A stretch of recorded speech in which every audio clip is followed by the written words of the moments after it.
Hola, hola, bienvenidos a Big Left, centinela de los últimos días. ¿Quién como Dios? Nadie como Dios. Gloria al Padre, a nuestro Padre celestial, amoroso. Gloria al Hijo, al sacratísimo nombre de Jesús, verdadero Dios y verdadero hombre. Gloria al Espíritu Santo, amigo bien amado. Ha llegado la primavera, con el sol, con la luz, los pájaros.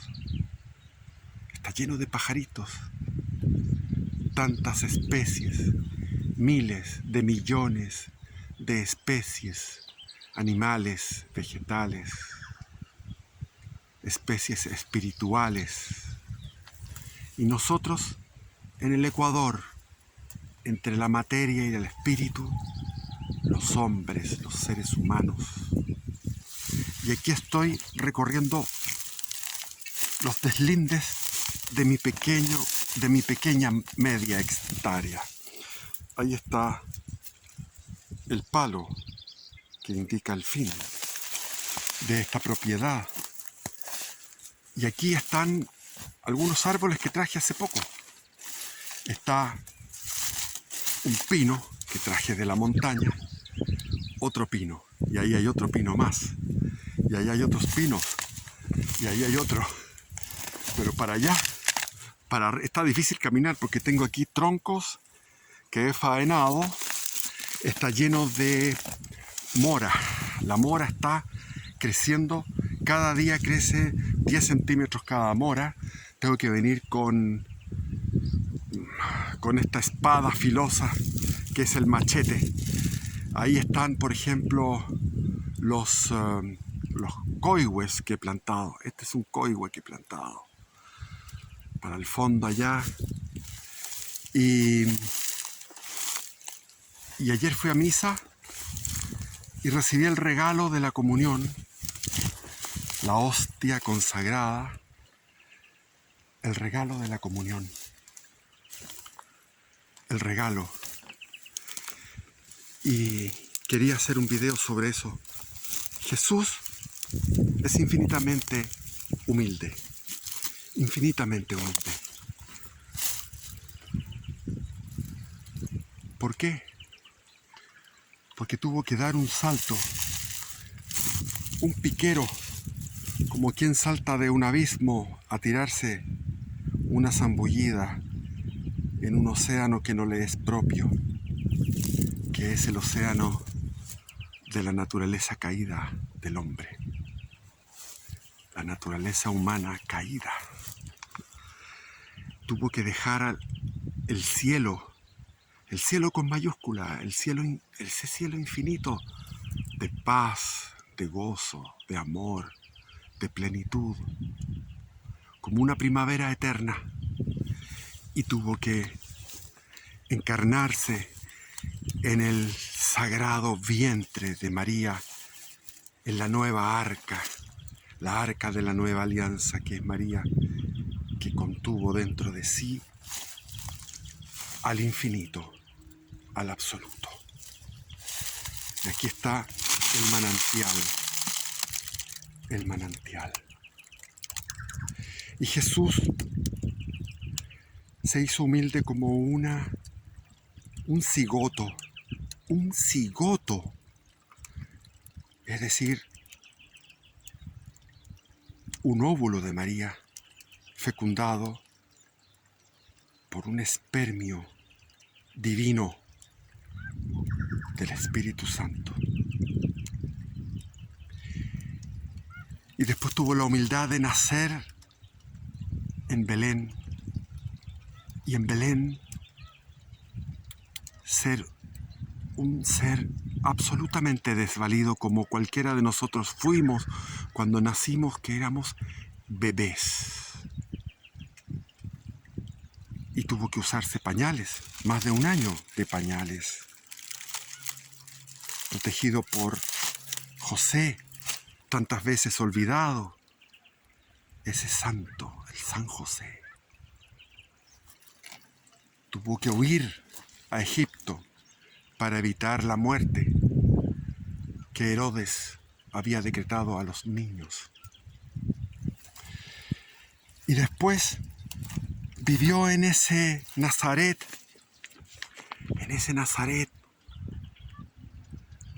30 años, trabajando, construyendo casas, construyendo muebles, fabricando enseres,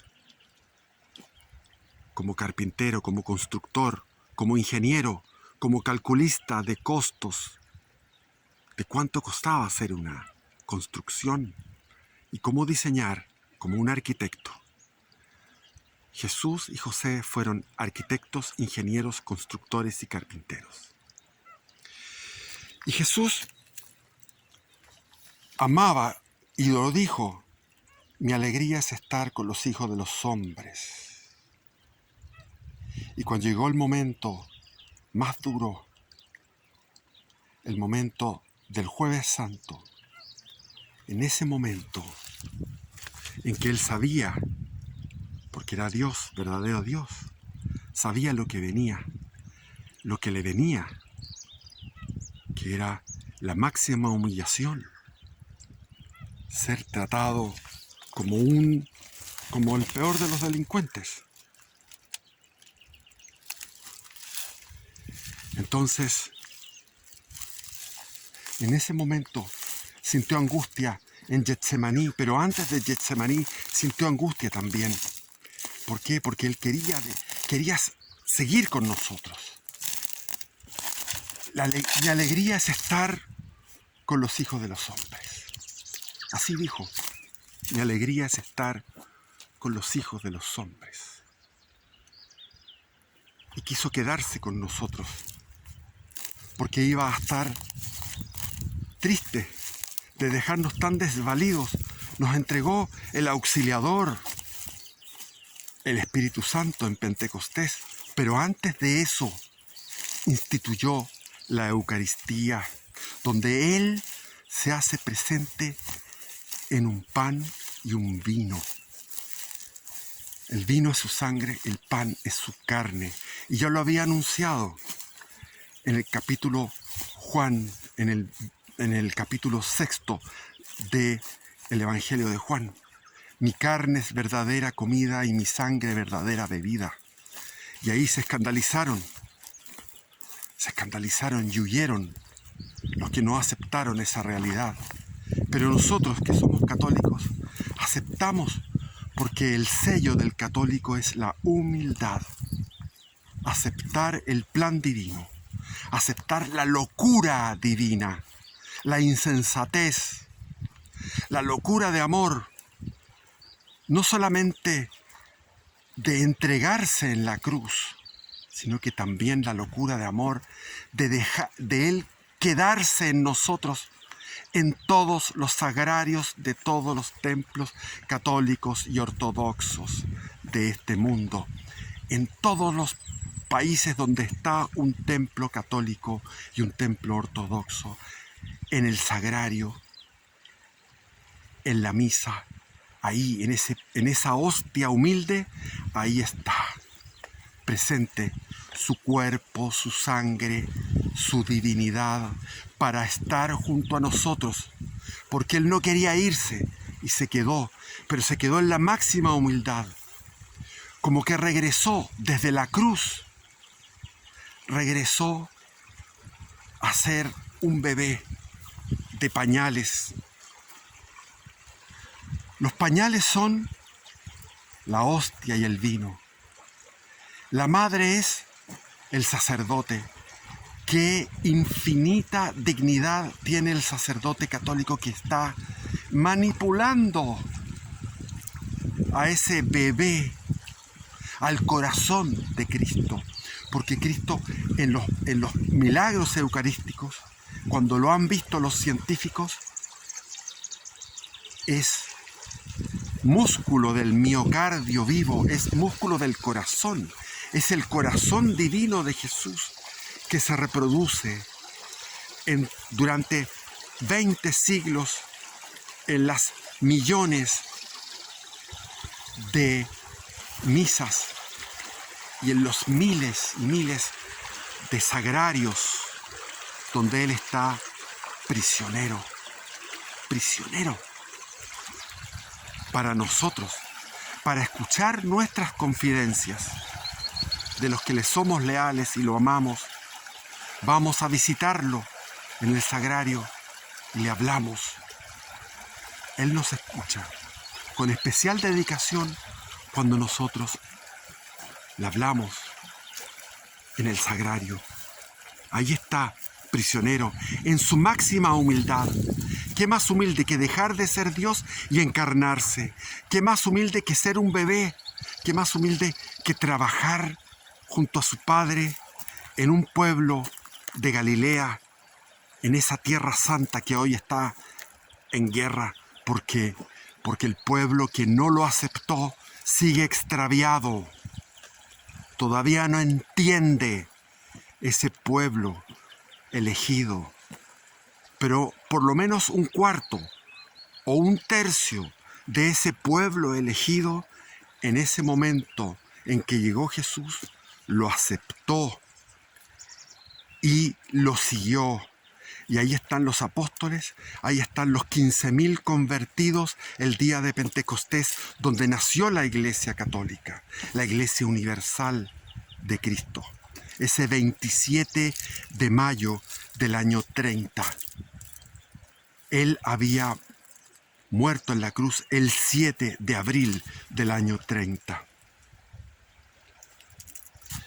Y Jesús, todo es humildad. La encarnación, dejar su condición divina y ser un hombre, después ser hijo de María y de José, después trabajar, después bautizarse. ¿Qué necesidad tenía bautizarse Jesús? Si no había pecado nunca, solamente para darnos el ejemplo se bautizó en las aguas del Jordán, en el río Jordán, como en el oriente, en la India, el río Ganges, siempre los ríos arteriales, en cuya onda raída el cóndor, la nieve, palpitan, o Wilcamayu de sonoros silos, ese Wilcamayo, el Vilcanota, allá yendo a Machu Picchu, allá en Cusco, siempre los ríos.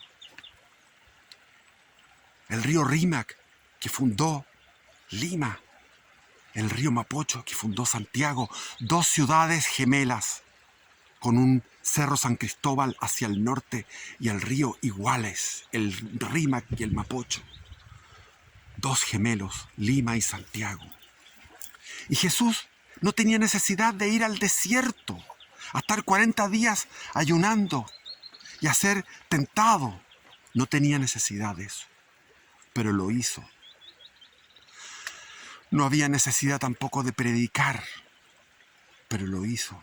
No había necesidad de hacer milagros, hizo todos los milagros que cuando encontró fe hizo milagros. Caminó sobre las aguas, resucitó muertos, curó heridos, hizo caminar a los tullidos, dio vista a los ciegos.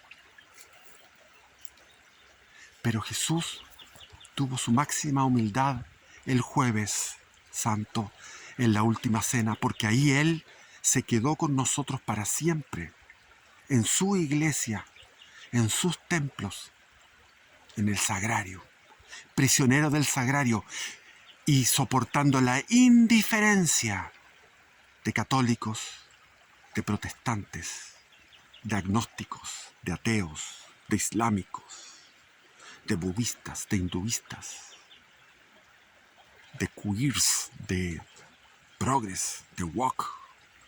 Nadie lo pesca, nadie lo toma en cuenta.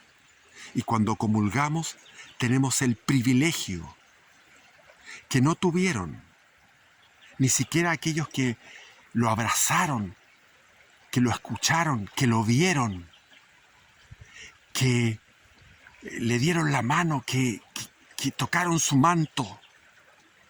Nosotros somos más privilegiados porque nosotros lo comemos. Comemos a nuestro Dios. Comemos el cuerpo de Cristo. Ni siquiera es el cuerpo, sino que el corazón de Cristo. Voy a sentarme. Me vine para acá porque hay mucho viento. Disculpen mi tono solemne, pero es que esto requiere una solemnidad. Requiere solemnidad. Nosotros en la comunión tragamos al mismo Dios, hombre, a Cristo. Eso fue lo que los aztecas, los mexicas, en el México de Cortés, en el México de la Virgen de Guadalupe, entendieron. Porque había sacrificios humanos y los sacerdotes se comían, hacían antropofagia, comían a los que ofrecían. Pero aquí Cristo se entrega y es carne, es un sacrificio humano, pero además somos caníbales de la divinidad. Y Él, cuando nosotros comulgamos, derrama sus gracias sobre nuestro corazón y hace que nuestro corazón cambie y deje de ser el nuestro, sea su corazón, el corazón de Cristo. Yo ya no vivo yo, sino que vive Cristo en mí. Pero ¿cuántos católicos van a comulgar compulsivamente, indiferentemente, tibiamente? Yo no sé, porque no soy juez, pero se ve la profanación en los templos actualmente. Esa profanación que hubo, ese sacrilegio que hubo en los Juegos Olímpicos, donde se burló el demonio con su equipo formidable de gente que son muy dedicados a aquello, de pisotear, de herir, de escupir a nuestro Señor, como lo hizo Judas. Hay millones de Judas, hay millones de Pilatos, hay millones de Caifás, hay millones de soldados romanos que lo crucifican y lo han crucificado durante estos 2 siglos. Las persecuciones permanentes al catolicismo en todos los siglos. En los cristeros, ahí en México, en la Guerra Civil Española, la persecución a la Compañía de Jesús en 1767, los mártires de las distintas órdenes religiosas en tierras americanas a manos de los indígenas que estaban poseídos por Satanás. Pero nosotros somos privilegiados porque podemos tener a Cristo dentro de nuestro y Él derrama las gracias. Y está esa maldita costumbre en las iglesias católicas, donde los que son responsables, los párrocos, de no dejar un tiempo de oración, de poner a cantar a la gente, de poner unos coros que cantan, que distraen, que se apaguen las guitarras, que dejen de cantar, que no haya ningún aviso parroquial, que se supriman los avisos parroquiales, que se den en el comienzo antes de comenzar la liturgia, se den los avisos parroquiales, no al final.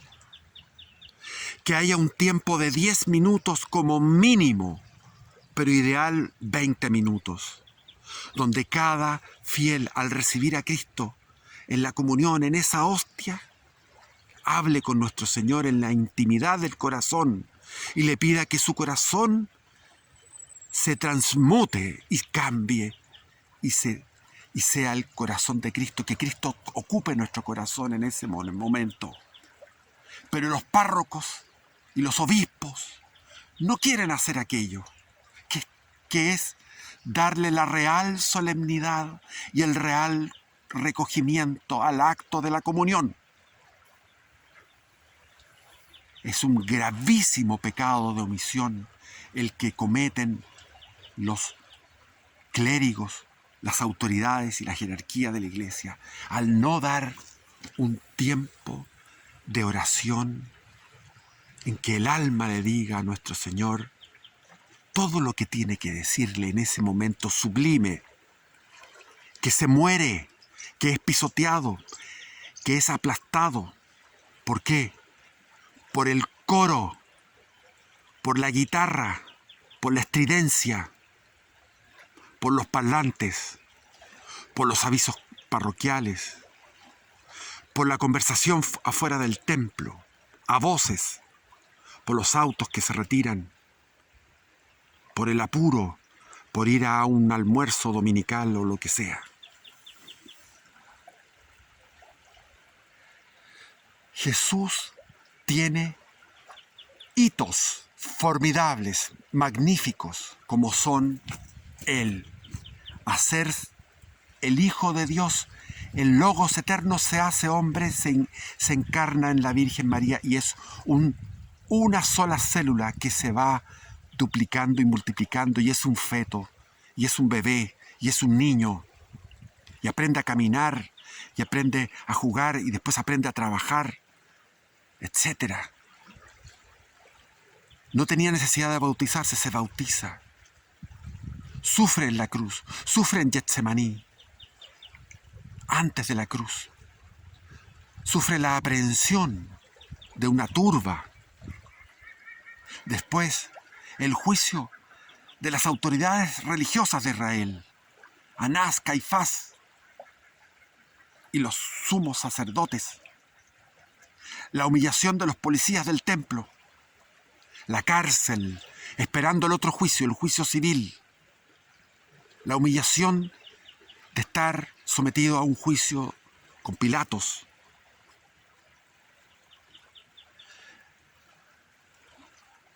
La humillación de ir a confrontarse con Herodes Antipas, que el mismo Jesús había dicho antes, esa zorra, no dijo zorro, dijo esa zorra, porque era un afeminado, porque estaba rodeado de placeres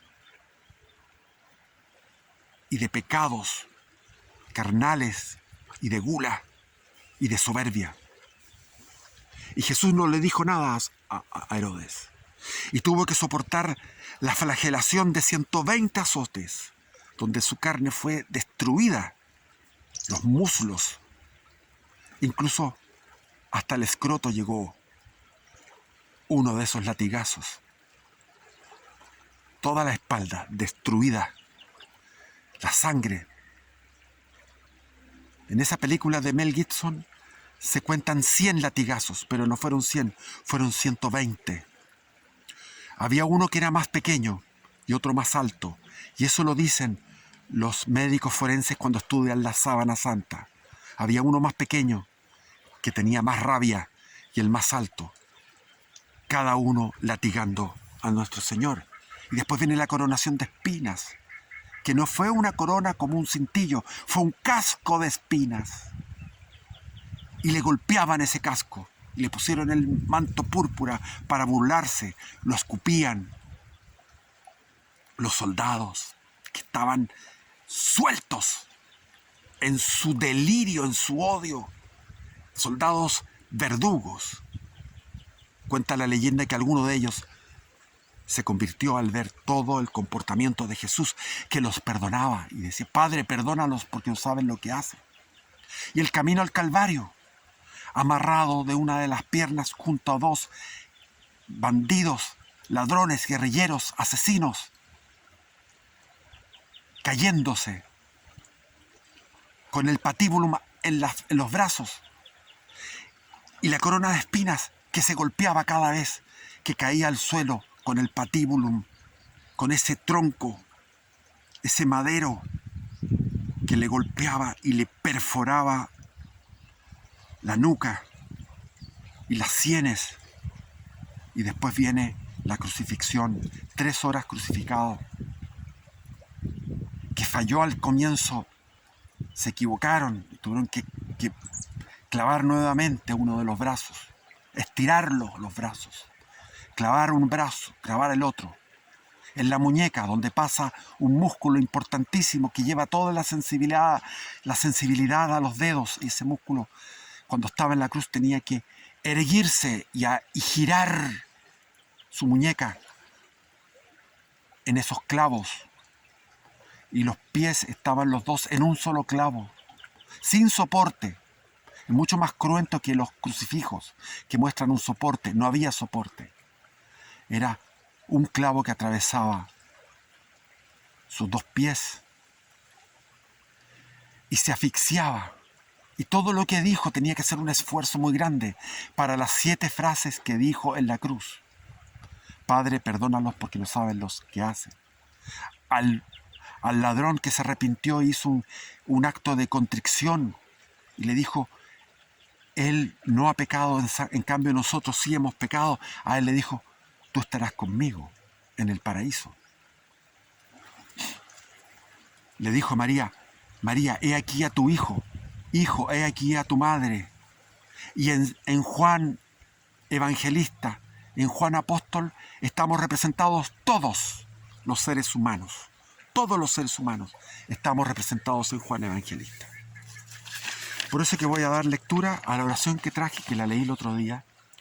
Oración de desagravio y reparación. Padre eterno, en el nombre de Jesús, te pido me permitas comulgar espiritualmente todas las hostias consagradas que han sido robadas el día de hoy para ser profanadas. Que antes que estas hostias sean tocadas, pueda yo comulgar la esencia que hay ahí, tu cuerpo sacratísimo y tu sangre bendita, pidiéndote que vengas al refugio de mi corazón. Señor, esta morada es indigna, qué duda cabe. Esta morada es indigna, pero se vuelve digna si tú la visitas. Tú ya no estás ahí. Y entonces, cuando estas hostias sean profanadas, tú ya no estés ahí, pues estás y estarás en el refugio de mi corazón. Amén. Por eso, algún católico fiel y leal a Jesús apagó, que trabajaba en el servicio eléctrico de París, apagó todo París y dejó el Sacré-Cœur, esa montaña pequeña de 100 metros de alto, no sé cuánto tiene de alto, que es lo único que se ve desde todo París, y dejó iluminado el Sacré-Cœur, donde se ha hecho acompañamiento a Jesús sacramentado en el tabernáculo, en el sagrario durante muchos años. Eso es. Jesús está mucho más aniquilado que en la cruz, en el sagrario. Es tanta la humildad que se transforma en una hostia que podemos pisotear, que podemos tratarla con indiferencia y hay algunos que la hacen un sacrilegio. Entonces, visitemos el Santísimo, oremos junto al Santísimo. Cuando hagamos la comunión, quedémonos en los asientos, desobedezcamos, santamente desobedezcamos al sacerdote. No nos levantemos, quedemos en oración, 10, 20 minutos. Recibiendo a nuestro Señor en nuestro corazón.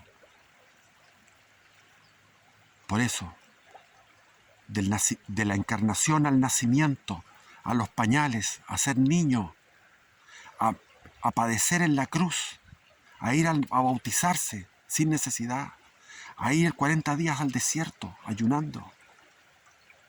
Pero está el reverso, la transfiguración, el rayo poderoso, magnífico, impresionante, el rayo de la transfiguración de Jesús junto a Moisés, junto a Elías en el monte Tabor. Después el rayo poderoso de una fracción de segundo una décima de segundo en que el cuerpo del Señor resucitó, se elevó en su tumba y elevado a una distancia de un codo, traspasó el manto, traspasó el sudario.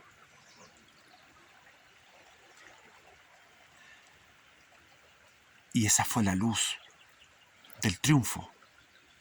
Y después viene la luz de la ascensión de Cristo, que se perdió de vista en el cielo y pasó a otra dimensión, a la dimensión divina, al cielo.